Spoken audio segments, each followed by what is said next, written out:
Hello everyone, welcome to Access Lab 2021. Thank you very much for joining our talk this morning on the future of the modern library, delivering library services at the point of need.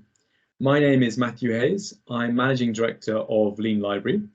We're a library services provider that specialises in bringing the library into the patron's workflow via our browser extension.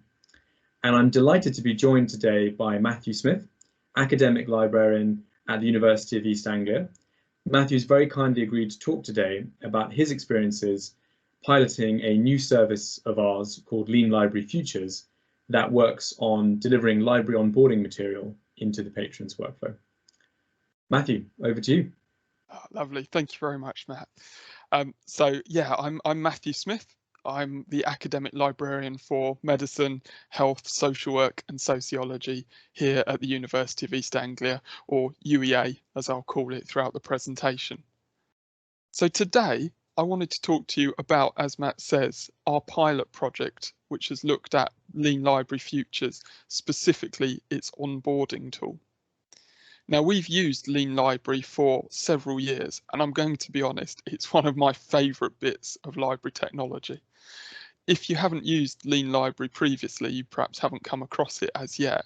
Just to give you that little bit of context, Lean Library is a small browser plugin that sits in the background of your browser, and whenever you visit a web page that has what looks like an academic article or an ebook, anything essentially that a library might hold, the Lean Library plugin will look in the background at the local institution's holdings, so UEA in this case, and a little pop-up will appear for the user that says, hey, click here to get full text access of this resource. Equally, if you don't have access to it, it in our case shunts you through to our interlending service. So it is fantastic because as much as we know that library users like to use our resources, we're very conscious that they don't always go via our preferred routes. So we found this incredibly helpful, but we have always thought there is actually far more we can do with this. And this new Library Futures product that Lean have put together, which includes the onboarding product, actually ticks loads of the boxes for us. So we were really excited a few months ago when Lean came to us and asked if we'd be interested in being part of the pilot. Now, I realise that I'm probably going to sound like a little bit of an evangelist here. I'm going to be honest, I kind of am. I really, really like this tool. Now, library onboarding goes a step further than the standard Lean Library. So part of the Library Futures package, and like I say, we've only looked at the onboarding at this point, but part of it is really expanding the way in which we can interact with users through their own journeys, so they're not reliant on finding their way to our material. Now, in the session today, what I'm going to do is give you a little bit of the context that we work at here at UEA. I'm going to talk about how we've made use of library onboarding and give you some examples so you get a sense of how it might be used. And then finally, I'm going to give you some early day results to show you the impact it's had on accesses to our information literacy tools. So hopefully that all makes sense and was what you were expecting today. I'm going to jump in by talking about the situation here at UEA. Now, I'm expecting that our situation is not dissimilar to yours at all. We have at UEA a whole range of different subject areas, and we have librarians that look after clusters of those. Consequently, we have lots of different instructional material that's aimed at supporting students in lots of different areas. And these can be as narrow as about specific resources we have access to, or they can be broader, like guides to referencing or guides to completing a literature review. There is all sorts that we offer our users. And while I'd love to say it's all in one neat package somewhere, reality is very different to that, and I'm sure you'll all be familiar with this. So some of our materials are YouTube videos, we have some PDF guides, some libguides that we've built for certain bits of information, some sits in VLE, so we use Moodle here, some's just on the website. It's all over the place. And while I, as a librarian who's produced a fair whack of this, has an idea where a lot of it is, for our users, that is a really complicated network for them to interact with. And no matter how much we like to think that our users absolutely follow what we ask them to do in information sessions, so walk through the resources, click through the particular web page that I've suggested, we all know that in reality, they'll work the way that suits them. And often that's going via a search engine or asking a mate to send them a link to a resource that's been useful, which is great if it works for them.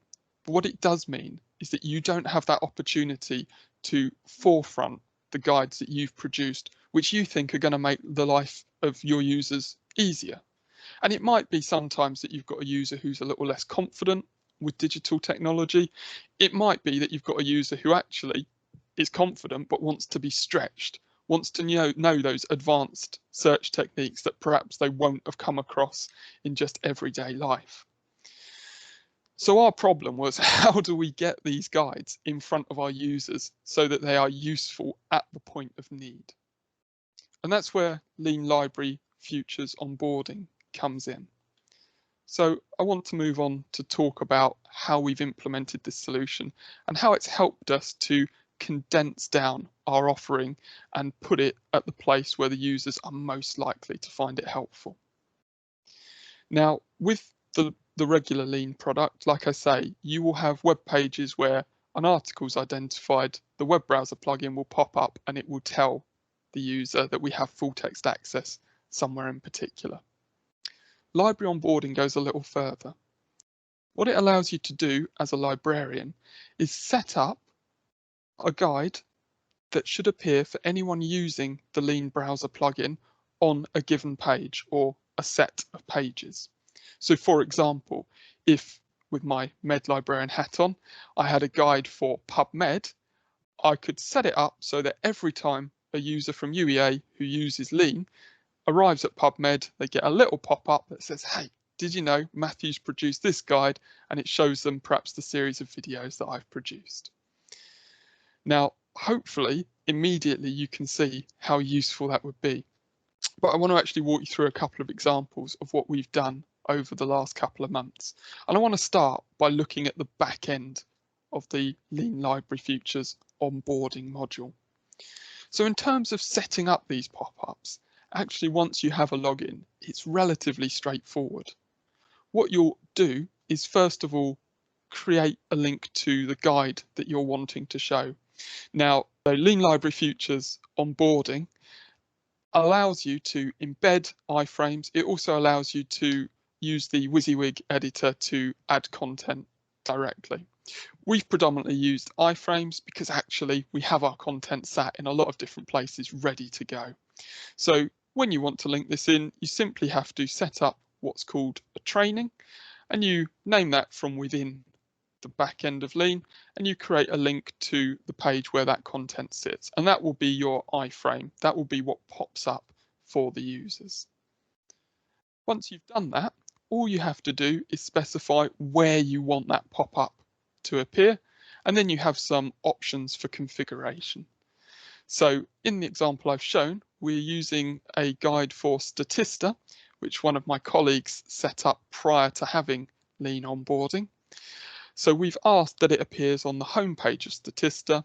We haven't chosen to set a start or an end date, but that is an option we could take. We've also got the option to decide whether the content displays only once for each user, or if it appears until it's marked as read by the user. So in our case, we've chosen to leave it as show until marked as read, so that we know that the student has finished with it when it will no longer appear.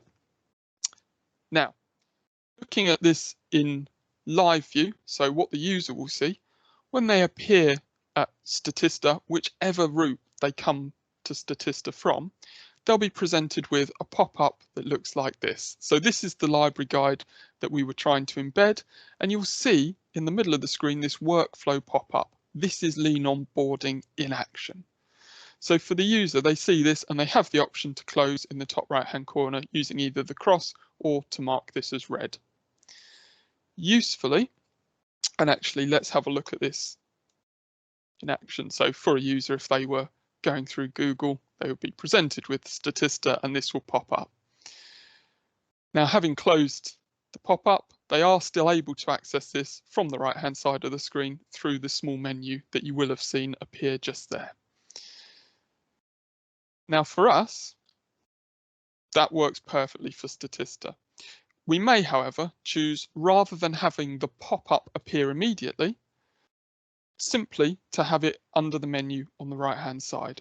So a second option might be to have Statista appear as we've now got on the screen, with the blue arrow on the right-hand side, so that the user can expand this, click on the training option, and get to the guide whenever they want it.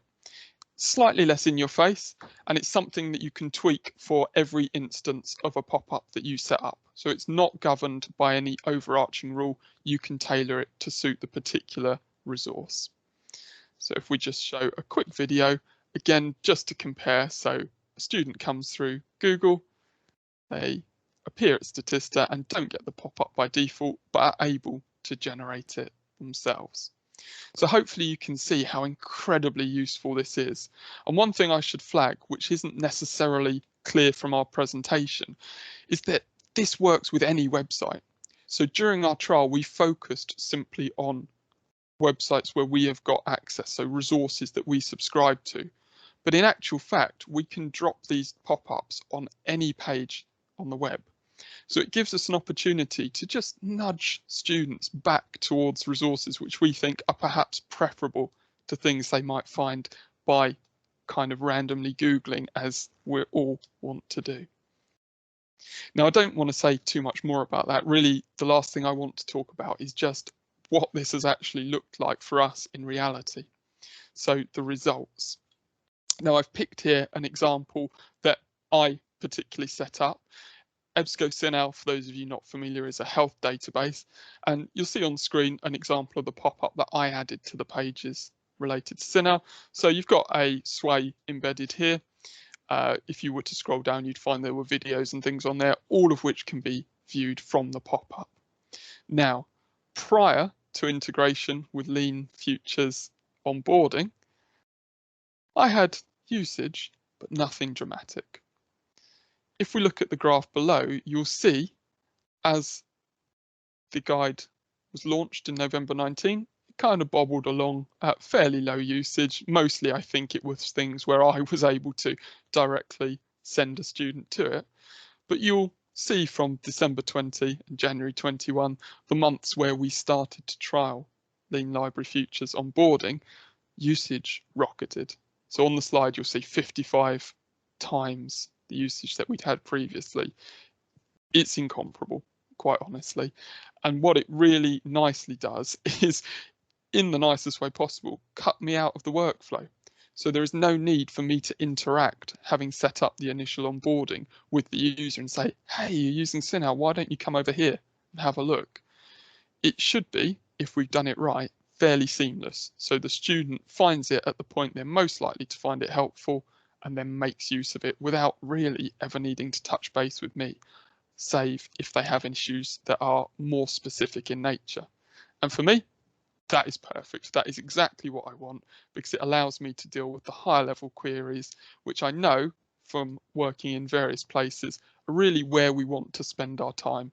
We don't want, as librarians, to be constantly giving people the simple, straightforward 1, 2, 3 steps that they need, when actually we've got resources that walk them through that. So I hope that's been helpful in terms of just giving you a sense of how we've used Lean Library onboarding at UEA. Matt, I think I'm going to pass back to you to talk about the future plans and wider plans from Lean. Thank you so much, Matthew. That was a really fantastic, very clear overview. I really appreciate it. So yes, just very briefly in terms of next steps for us at Lean Library, Matthew was showing you the onboarding tool within this new service, Lean Library Futures. And the ambition that we have for that service is to try and really bring the library into the patron's workflow. And so what we're working on with development partners like UEA at the moment is, what exactly do we mean by the library? What are the really important services and resources that we need to integrate with the Lean Library browser extension? And how should we be deploying this into the workflow where, when, and how should we do it in such a way as to be frictionless for patrons. So hopefully you'll be hearing soon, and you've heard already of some of our partnerships with the likes of SpringShare, but we'll be continuing to work with library service providers to meet that aim. And then if we move on, just one more slide, Matthew, I also just wanted to leave you with this link to the case study for UEA, which you can go to at leanlibrary.com, and you can find more information about this particular use case. Thank you very much for your time, and thank you so much to Matthew for his. Hello, everybody. My name is Emily Singley, and I'm the Associate University Librarian for Systems and Infrastructure at Boston College. We're a liberal arts university located in Boston, Massachusetts, in the US. And I'm excited to be with you all today to talk about our experience implementing OpenAthens last year and talk about some of the challenges we faced, particularly around the seamless access user experience. When we implemented OpenAthens, our campus already had a federated authentication infrastructure in place. Our central IT uses Shibboleth as our IDP, and we are members of InCommon, which is the national federation in the US. In the summer of 2020, the library implemented OpenAthens as a tool to manage access for library resources only. We did not intend to replace our campus IDP with this service. Our central IT continues to use Shibboleth as the institution's IDP for many systems across campus, such as our learning management system, the website portal, human resources, applications, etc. So in order to set up OpenAthens as a tool for managing library and not all campus resources, it turns out we needed to implement it as a second IDP for Boston College. To distinguish library resources from IT resources, we ended up with two different entity IDs registered within two different federations. And you can see that here.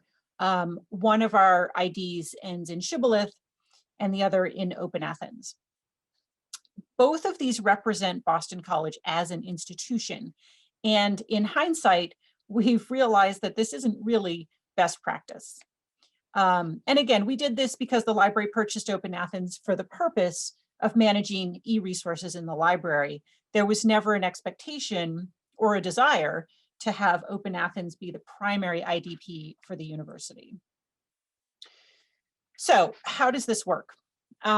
This is a slide that I adapted from one that OpenAthens put together that visualizes our configuration. And when I saw this, it really helped me wrap my head around what we were doing. You can see we have two IDPs, Shibboleth and OpenAthens. These are shown on the left of the diagram. And they are connected to our campus's user database. We have LDAP, and OpenAthens queries that database through Shibboleth. The service provider shown on the right, this could be any library e-resource platform like Science Direct or Taylor and Francis or Springer Nature, Oxford, what have you, that connects to an IDP through one of the federations that we are members of, InCommon or OpenAthens. And the problem is that the service provider needs to choose which federation to go through, since we're now represented in both and we have two different entity IDs. So you can imagine if the e-resource provider only knows about Boston College through OpenAthens, but a user ends up navigating through Shibboleth, the Shibboleth Federation, they won't get through because Shibboleth isn't set up for that resource. So we now realize that a better way to implement OpenAthens would have been to put it in front of Shibboleth as a kind of proxy IDP, but that would have meant our central IT would have needed to adopt OpenAthens for all of their resources. And that was never our intention. We hadn't intended to replace Shibboleth. So that really wasn't an option for us. And I should add that we were woefully unaware of this complication when we dove into our OpenAthens implementation at the beginning. So the problem for end users with this implementation is that they might see Boston College appearing twice in the where are you from drop-down menus or WAIF menus on service provider sites like library publisher sites. This hasn't been too much of a problem yet, since we've been very careful to work with all of our vendors to point to OpenAthens, not to Shibboleth. And we've asked them if they did have both Shibboleth and OpenAthens configured, that they hide one of those in their drop-down menus. This image that I have here shows what could happen. We had a brief period where we actually did have multiple Boston colleges displaying for this particular vendor. I should add that our name is also a problem. Boston College is a pretty common name. There are 2 Boston colleges in the world, and Boston University, I really have no idea why they're showing up here, but that's not us. That's one of our neighbors. So that's a whole nother story. So again, we do not currently have this situation, but it is possible for a user to encounter multiple instances of Boston College from a drop-down menu. And we're concerned that as federated access becomes more widely adopted, that some smaller vendors who may not have the ability or the technical infrastructure to hide the second Boston College option when setting up federated access.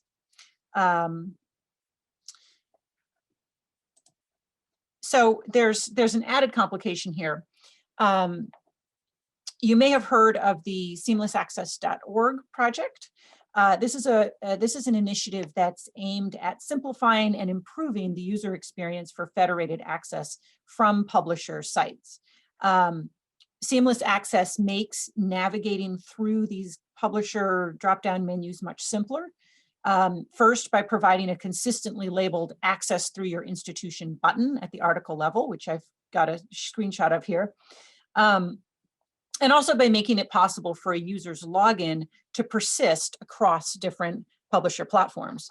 So if a publisher has implemented Seamless Access, users should only have to choose their institution from the menu once. And then when they go to another site, say they go from Science Direct to Springer Link, they remain affiliated with the same institution. And the problem we found is that this only works if the publishers are all pointing to the same IDP. And remember, Boston College now has 2 IDPs.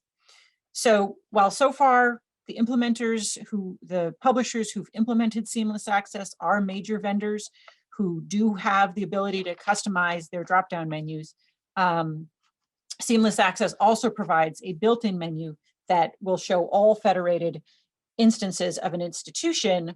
So we're likely to start seeing problems when the smaller vendors start to adopt Seamless Access, and they may have issues getting to Boston College resources through Seamless Access.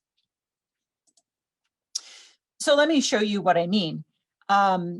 If a user goes to a publisher site that's implemented Seamless Access and they sign in with the access through your institution button, and they then choose their institution from the drop-down menu, they'll get through, they'll get to the article, everything will be great. Then if they navigate to an article on a different publisher site, so in this case, I'm going to ACS, you can see here that the Seamless Access button, it still displays, but it's grayed out with a message that says loading institutional login options. You can see that gray button down in the bottom center of your screen. That loading just kind of spins and does not resolve and presents a dead end to the user. This is happening because the first publisher was pointing to one IDP and the second one is looking for the same IDP and not finding it because they have us listed with the other IDP. And we've solved this in the short term, as I mentioned before, by ensuring all of our vendors are using our OpenAthens ID. But down the road, this could become problematic, especially for those smaller vendors who don't have the ability to customize the Seamless Access drop-down menu. And I'm going to wrap up by mentioning just a few things we wish we'd done differently before starting this implementation. So we didn't really take into account the seamless access user experience piece, or really the entire navigating from the publisher's site user experience when considering whether or not to implement OpenAthens. We were much more focused on how to make OpenAthens work from library links, and I should add, OpenAthens works great from library links. And in retrospect, we really should have looked at UX more comprehensively. So that was the first lesson. The second one, communication.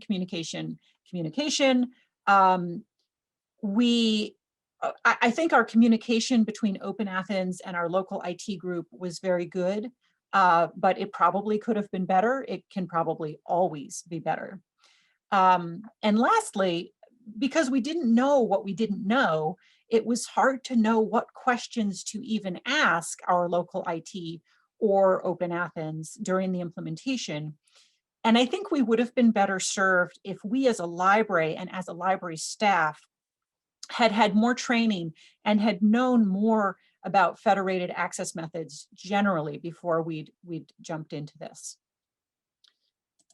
And that is all I have. Thank you so much for your attention. And I'm going to stop the recording. Thank you. Hello, and thanks for joining my case study, UpToDate and Long-Term OpenAthens Migration Support. My name is Faye Mazzia, and I'm the Electronic and Technical Services Librarian at Touro University Nevada, which is a small private medical school in the Southern Nevada area. In the beginning of 2019, our Touro parent organization informed us that the whole college and university system will be migrating to OpenAthens.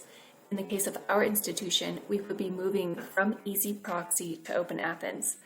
I was present and responsible for making all the changes necessary for the library, including updating our catalog, rendering electronic resources, and adding users on the OpenAthens administrator portal. The migration took place in fall of 2019. For the most part, things have worked out smoothly, and we now completely use OpenAthens. Our users consist of those added directly to the OA administrator portal and those fed in from our university management system, Banner, which is a product by Ellucian. So unfortunately, this is not a success story of us overcoming the challenges of a particularly finicky resource, in this case, UpToDate. Instead, this case study will share our journey up to this point and show the way we managed to make something broken still work for us, and offer some tips for anyone in a similar position. But for those of you who aren't familiar, let me first explain what UpToDate is. UpToDate is an evidence-based point-of-care clinical resource hosted by Wolters Kluwer. It can be accessed on a desktop computer, but it is most commonly used in the mobile app form. When you go to a doctor's office or hospital, it's most likely the physicians, physician assistants, and nurses all have this app or something like it on their phone, where they look up your symptoms, your diagnosis, and best treatment plans. In addition, it houses patient education resources, drug interaction information, and medical calculators. This is a very important and heavily used tool in the medical and medical education field. So imagine how we felt when UpToDate informed us that they did not support OpenAthens. What did they mean they didn't support it? Surely we were not the only institution to have OpenAthens and UpToDate. Surely it had to work. And so with blind faith, we carried on with the migration. With only a few minor hiccups, UpToDate did integrate with OpenAthens, but only on the web browser version, and as long as the user was regularly coming to campus to access UpToDate through the campus IP address.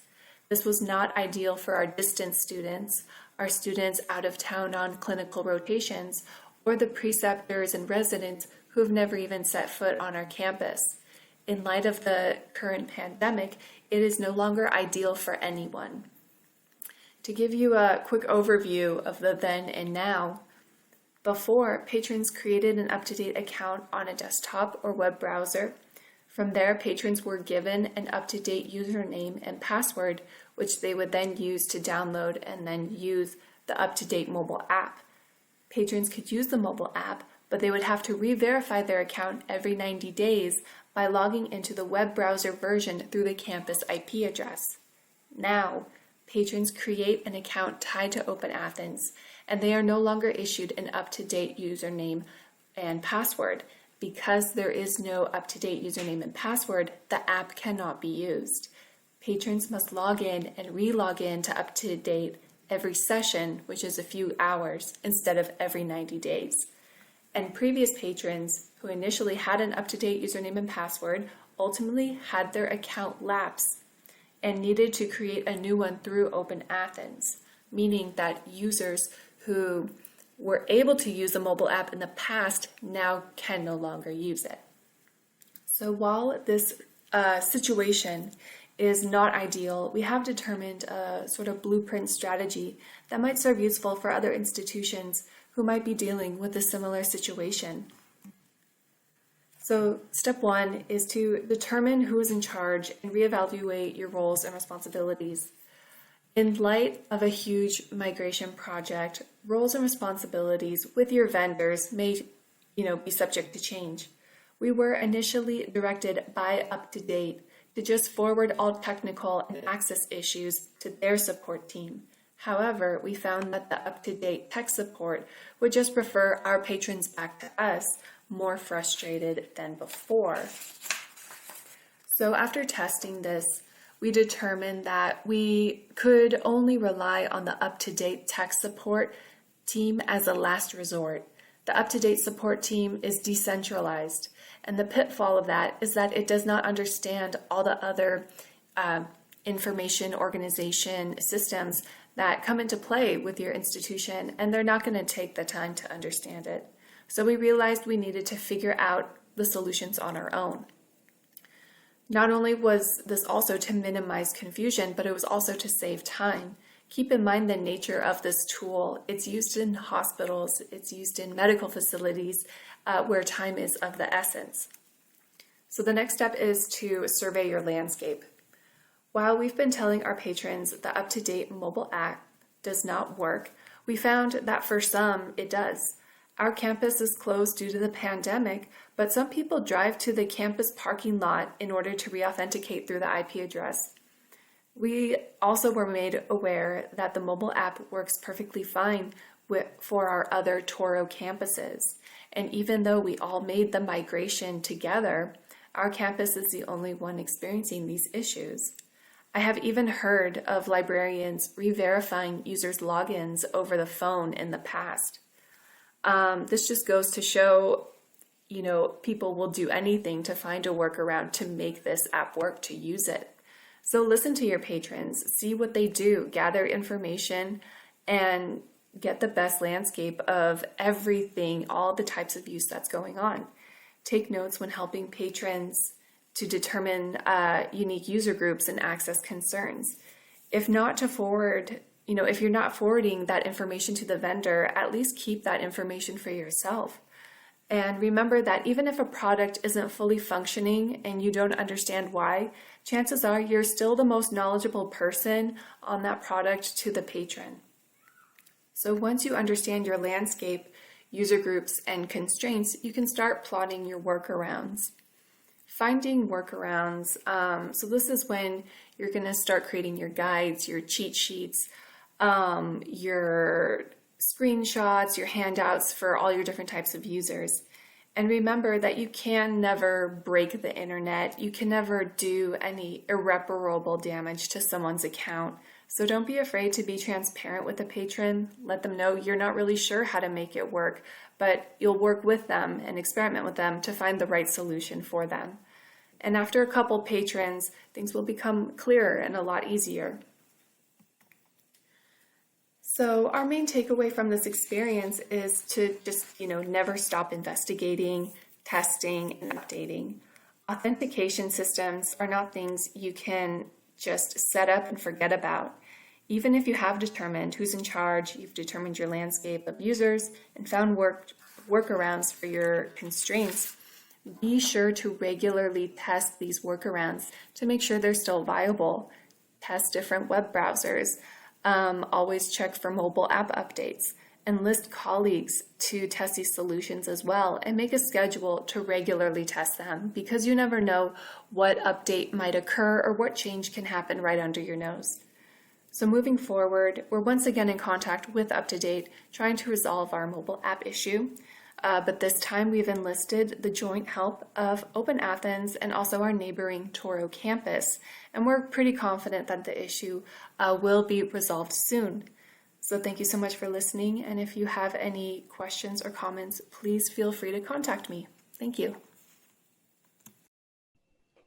Okay, hi, I'm going to talk about something we've done at Salford about granular access for partner colleges and how it affects SaML Ezproxy and Discovery. We're long-time users of Athens products. We used the old Athens system that was based on a national database for many years and switched over to OpenAthens local authentication when that became available. I can't remember the exact date, but it must be 2010 or earlier perhaps. And we continued to use that product right up until mid-March last year, just about 2 weeks before support officially ended. We're now using the cloud-based OpenAthens system, which we went live with in March last year. We got it linked up to Azure AD, and it was configured by the University Central IT team, DIT, after some initial setup by our OpenAthens migration consultant. And a couple of the things they did was to change from permissive mode to restricted mode. And then they also added service entries for roughly 150 service providers. And then they did group and permission assignments for each one. And the new system went live in the same week that we moved to working from home at the start of the first COVID lockdown. So that was lively. So we also use Ezproxy since around 2015. We're using the cloud-based version hosted by OCLC. And again, that's linked up to OpenAthens and hence Azure AD for its authentication. A general approach is that we use Ezproxy Primo, the Ezproxy Primo system as the main starting point for discovery. And that is going to contain links for all these roughly 150 platforms. And we use Ezproxy as the primary means of access for most resources. So Primo will deliver Ezproxy links in most cases. We promote the use of the Lean Library Browser plugin also with working via Ezproxy. But we also provide direct SAML access wherever possible so that users can make use of personalization features like save searches if they need to. And when it comes to partner colleges, we have to take a completely different approach, as we'll see. So partner colleges have records in our student information system, which is Banner, just as other students do. And there's a so-called campus code field that identifies the partner college students. And there's a default setting for other students. The DIT central IT systems automatically copy the campus code to each student's Azure AD record as a so-called extended attribute, and the data becomes available to OpenAthens through that. So we currently have 3 partner colleges that we provide granular access for. British University of Bahrain, mainly doing business-oriented courses. ICE Postgraduate Dental Institute, based in Salford Keys. They're a kind of postgraduate dental college specializing in implants. And then Robert Kennedy College, who are based in Switzerland, and they provide business courses. And rather than providing access to the full range of e-resource platforms, we're licensed to provide access just to specific resources tailored to each partner subject area. And we've got a kind of access matrix that I'm going to show you that. So you can see that for each of the colleges, there's just a few resources that they can have access to. They're all licensed to access eBook Central, but then the other resources sort of depend on the subject area and the license agreements negotiated with suppliers. Now, that was quite a sparse matrix. So there's, each college has just got a small number of resources. So it means really that when we come to discovery, Primo is a fairly limited value because to the partner college students, because it's quite likely for an arbitrary search that it's going to give search results for platforms that the partner college student doesn't have access to. So instead, what we do is for each partner college, we provide a web page call it the e-resource portal. It's not that grand. It's just a web page with the links for their specific resources. And then having followed the link to the resource, then they use the search engine within the resource itself. So typically you might have 3 or 4 links on a page. And we make them waithless URLs wherever possible. And for each one, there's a little note of explanation about how they will gain access. So in this case, this particular college has got 3 resources.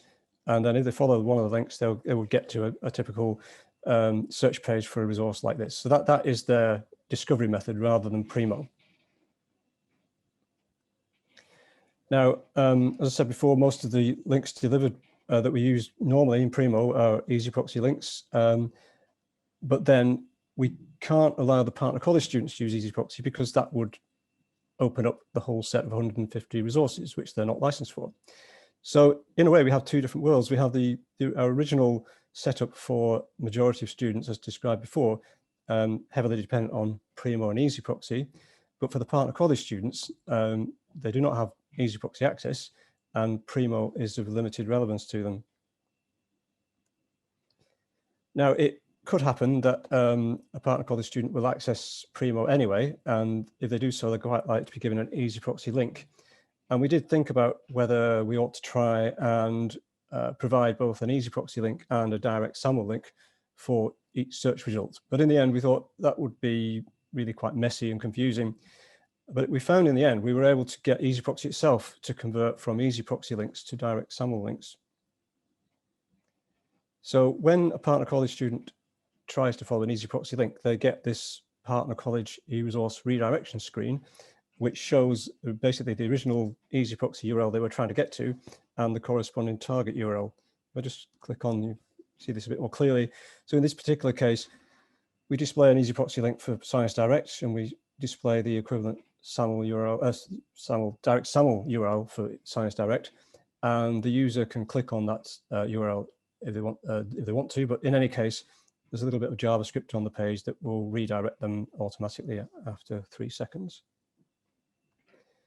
And for the way this works is that for the BUB, ICE, and RKC campus codes, we configured OpenAthens so that it sends an extra value affiliate at Salford, AC UK, for the scoped affiliation attribute. And we asked OCLC to configure our Ezproxy system so that if it sees that value, affiliate, it will deny access to Ezproxy and instead displays an error, an access denied page called logup.htm. Now we've been able to customize that. So we customized it and sent them our version, and they installed it in our system. So that included a bit of cosmetic changes to do the Salford styling, but Ezproxy provides special markup symbols to represent the Ezproxy target, that's the ~P symbol, and the target URL, that's the ~V symbol. So then in the example we just had, you can see that ~P is the prefix, ~V is the Science Direct target URL. And so we were able to use those special symbols to display the original and the target URL in our redirection page. The JavaScript code for the redirection is just a simple bit of code that just sets a new location in the browser location window, and it's on a 3-second timer. Again, we use the ~V symbol, and by the time that gets to the browser, it's been replaced by the target URL. So we can set that in the JavaScript function. We could have just potentially configured OpenAthens just to block out Ezproxy with a standard forbidden message, but by doing the modified behavior in Ezproxy, we were able to provide a slightly more helpful screen. As I say, it explains to some degree to the partner college student what is happening, and it's also helpful when we get support queries from students so that we know what route they've taken. So in summary, we copy the campus code field from Banner to Azure AD to OpenAthens, and then using that in OpenAthens, using groups, we can control access and control access to services. For Ezproxy, we send a special value for affiliation. That is used by Ezproxy to do a group on their side and do a deny rule. And we use a customized access denied page to take people through to the target URL. When they do go to the target URL, the rules we've already got in place for group-based access apply in any case. And that's it. Fantastic. Thank you to all of our speakers there. So I'm going to dive straight in. We've got plenty of questions. So the first question is directed, I think, at at Lean Library and UEA. It says, are there any statistics that you can get on what sites students are visiting? Hello, Matt. Shall I take that one? And you add if Yeah, I please do. Thank give you. completely the wrong information. Yeah, please do. So within the Lean Library onboarding, you get kind of top level stats. So you can see for each of your different training, so your guides that pop up, how many people are viewing it, that kind of thing. For us, we've actually been using Microsoft Sway to create a lot of the guides that we then link to, which gives us slightly richer information, so we can see how long people are staying on, how quickly they jump off if they're fed up, or how far through the guide they get. And then obviously we can see from our e-resources backend how many people visit which sites, and that helps us target which sites might be most relevant to our users for us adding these guides. Matt, I don't know if there was anything to add. No, I think that was perfect. We are doing more development on analytics in the Lean Library dashboard, but I think that was perfect, your answer. Fantastic. Okay, thank you both. So next question is for Emily. It says, have you configured any custom solutions for PubMed / National Institute of Health, which I think points only to INCOM and Federation, and a nice comment saying great presentation. Thank you. Great question. Yeah, and I didn't go over this in detail in the presentation, but we are still running Ezproxy as a secondary system. So, and we are using IP authentication within OpenAthens as well. So I would say we have at Boston College, we have relationships with about 600 publishers that we have configured in OpenAthens. Of those 600, only about 200, so about a third, are actually using federated access. So PubMed is probably not. I would have to go in and check. I did check. It is using OpenAthens. It may not be using the federated piece. It might just be going through as IP authentication. So we had a few of those. We have about, I would say, resources right now that just we can't get to work with OpenAthens one way or another. UpToDate is one of them. Thank you very much for your presentation. And our goal is to, within the next year or two, hoping that those vendors start to comply. A lot of them are very small vendors, and or we find other databases that cover the same topics, right? So, but just to make it clear, not all of those 600 vendors that are on OpenAthens right now are using federated. Okay, thank you. Yeah, so that sort of flows in. So we've had a few questions on the same theme. A few others similarly having challenges with access to UpToDate. There's one solution here from a college in the US that says UpToDate US did not integrate like it does in the UK. However, our solution was to give UpToDate our IP for the OpenAthens proxy. That way you can now create the UpToDate personal accounts. That has worked for the past 2 years for us. So I don't know if that was something that you'd considered at the time, Faye. It's something we've tried, but unfortunately it's still not working. It's the mobile app that we're having the issue with. Using it on the computer works fine. It's just figuring out that extra account that you use. And I believe the concern with the mobile app was a lot of the firewalls that hospitals may use. So that's why it's just a little different. But thank you. No, we definitely tried that option. Okay, cool. Yeah, and a couple more people coming in saying yes, we have the same challenges. So you're not alone if that helps. I feel good, but then now I'm even more curious why other campuses can use it fine. Yeah, absolutely. So I did notice in the chat, so John has dropped in the JISC mail list. So OpenAthens has a mail list essentially that you can sort of drop things like this into, and often the community will be able to share things that that they may have done differently. So just a sort of quick shout out to the mail list that we have as well. Thank you. Cool. So next question I think is for Andy. It says, did you try replacing Ezproxy with OpenAthens using its own proxying capability? Oh, we can't hear you, Andy.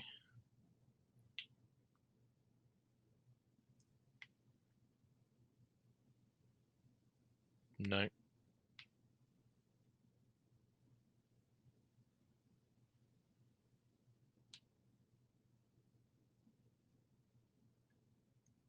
No, unfortunately, we seem to have lost your audio, Andy.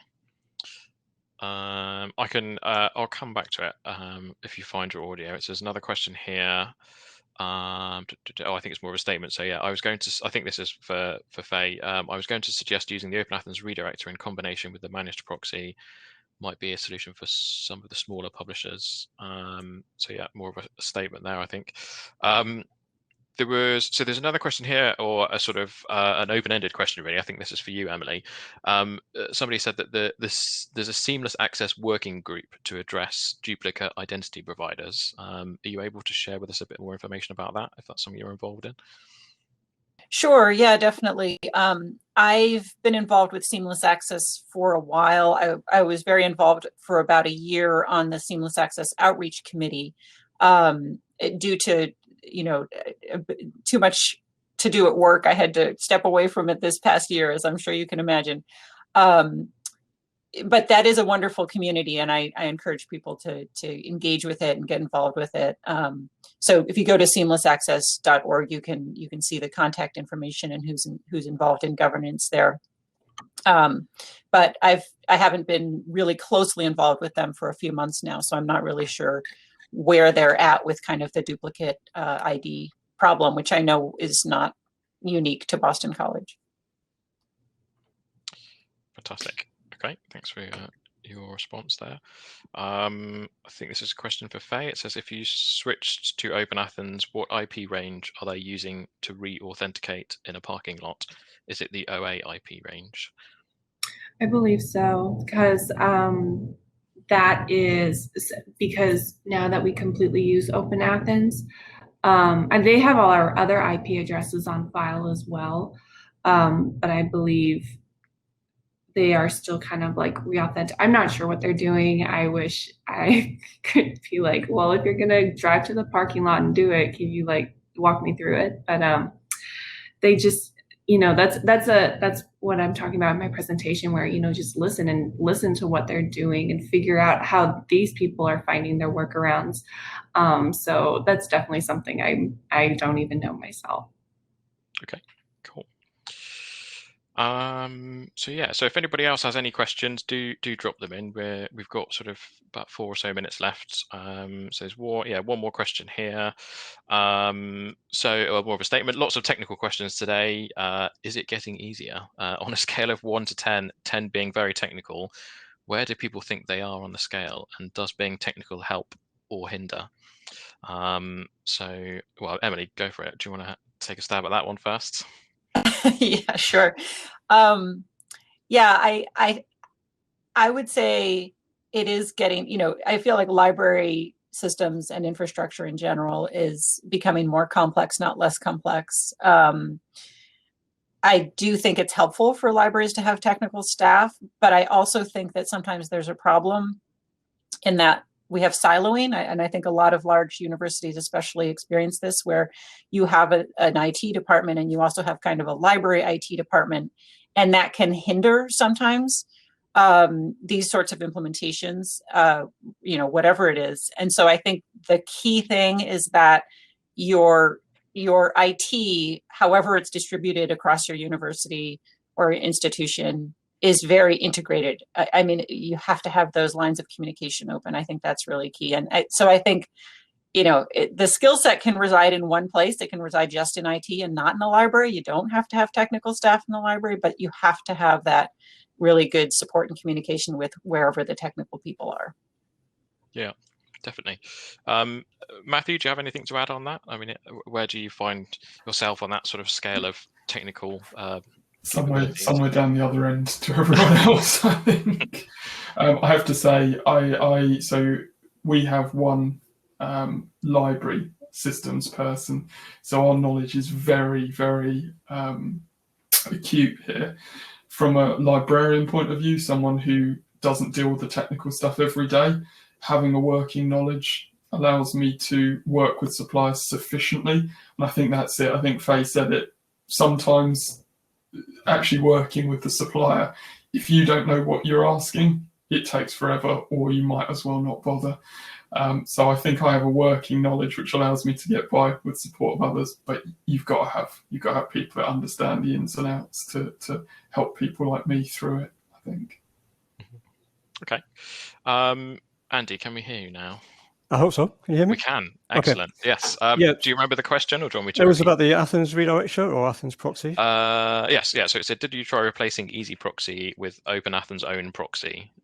We didn't, but mainly, I guess it's partly due to the timing of our migration from the old on-campus local authentication system to Cloud OpenAthens. It was originally going to happen in summer 2019, when there might have been more time to make that kind of change at a quiet time of year. But in the end, things were put back so that we ended up doing the migration in March 2020. So middle of the term, start of lockdown. So we basically, to try and make the whole thing more manageable, we wanted to take things a step at a time. So we thought that if we left all the EasyProxy authentication in place, that's like one fixed point in the migration. And then once we got through that, and we were working with EasyProxy and the new Cloud OpenAthens, then at a later point we could re-examine the OpenAthens redirector. So that's where we're at. I guess that's the main reason was to do with the timing. Okay, thank you. And I think we've got time for one final question for you, Andy, as well. It says, what is the user feedback from the affiliate college students about having to search each resource in turn rather than being able to use a discovery scenario? I think they are coping with that, but they do have a complaint that they would like more resources. So I think it's more the issue that they want more resources rather than issues with having to search. I mean, in effect, they all have access to eBook Central. So they've essentially got one place to search for ebooks. And then they have a variety of different places to search for other materials, such as articles. So obviously it's nowhere near as convenient as Primo, but I think the main issue is they would like more resources. Sure. Okay, well, thank you for everybody joining us for the Q&A session. We've sort of come to the end of our time now. And everybody who's joining us online, we have about a 20-minute break now until we have our next session. So if you click the back to timeline arrow, that will sort of take you back, and then you can join the other sessions later on. So yeah, thank you for everybody for joining us, and thank you to all of our speakers again. Thank you, Rob. Thank you, Rob.